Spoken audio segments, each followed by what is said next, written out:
வணக்கம். உங்கள் மாயாஸ்ட்ரோ. சனி பகவானை ராசிநாதனாக கொண்ட இந்த பராபவ ஆண்டில் சனி பகவான் மற்றும் குரு பகவானால் மிகுந்த யோகத்தை பெறக்கூடிய மகர ராசி என்பவர்களுக்கு இந்த பராபவ ஆண்டின் தமிழோட புத்தாண்டு பொதுப்பலன்.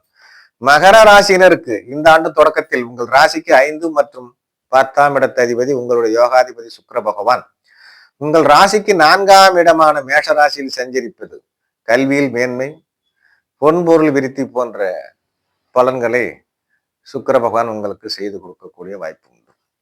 அடுத்தது, இந்த ஆண்டு தொடக்கத்தில் உங்கள் ராசிக்கு 3ஆம் வீடான மீன ராசியில் 3ஆம் இட சனியாக 3ஆம் இடத்தில் உங்களுடைய ராசிநாதன் சஞ்சரிப்பது நிச்சயம் சுய முயற்சி, புதிய முயற்சி அனைத்தும் வெற்றியாக கூடிய வாய்ப்பு உண்டு. கால்நடை அபிவிருத்தி நிலைக்கும், நினைத்த காரியங்கள் அனைத்தும் நடக்கக்கூடிய வாய்ப்பு உண்டு. அப்புறம் என்னன்னு கேட்டீங்கன்னா, வீட்டுல லட்சுமி கடாட்சம் ஏற்பட்டு மிகப்பெரிய ராஜயோக பலனை இந்த 3ஆம் இடத்தில் என்ற சனி பகவான் நிச்சயம் உங்களுக்கு செய்து கொடுப்பார். எனவே மகர ராசியில் என்ன பொறுத்தவரை என்ன கேட்டீங்கன்னா, உங்கள் ராசிநாதன் 3ஆம் இடத்திலிருந்து கோச்சாரம் செய்வது மிக மிக ஒரு சிறப்பான பலனே இந்த ஆண்டு உங்களுக்கு இந்த சனி பெயர்ச்சியால் ஒரு பொற்காலமாக இருப்பதற்கான வாய்ப்பு உண்டு. அடுத்து, நிகழும் பராபவ வருஷம் வைகாசி மாசம் 12ஆம் தேதி செவ்வாய்க்கிழமை, ஆங்கிலம் பார்த்தீங்கன்னா 26/5/2026 பகல் 11 மணிக்கு உங்கள் ராசிக்கு 7ஆம் இடமான கடகராசியில் குரு பகவான் உச்சம் பெற்று 7ஆம் இட குருவாக சஞ்சரிக்கக்கூடிய காலம்.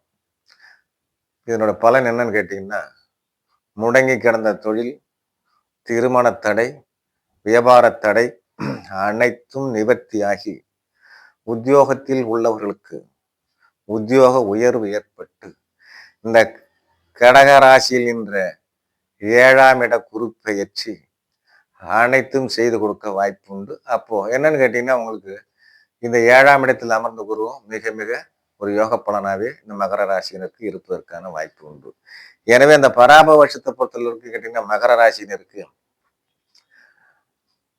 3ஆம் இட சனி பகவான், 7ஆம் இட பெயர்ச்சி குரு பகவான், இந்த 2 கிரகத்தாலும் இந்த பராபவ வருடத்தில் மகர ராசியினர் மென்மேலும் மேன்மையான பலனை யோக பலன் அடையலாம் என்று கூறி மற்றொரு வீடியோவில் சந்திப்போம். நன்றி, வணக்கம்.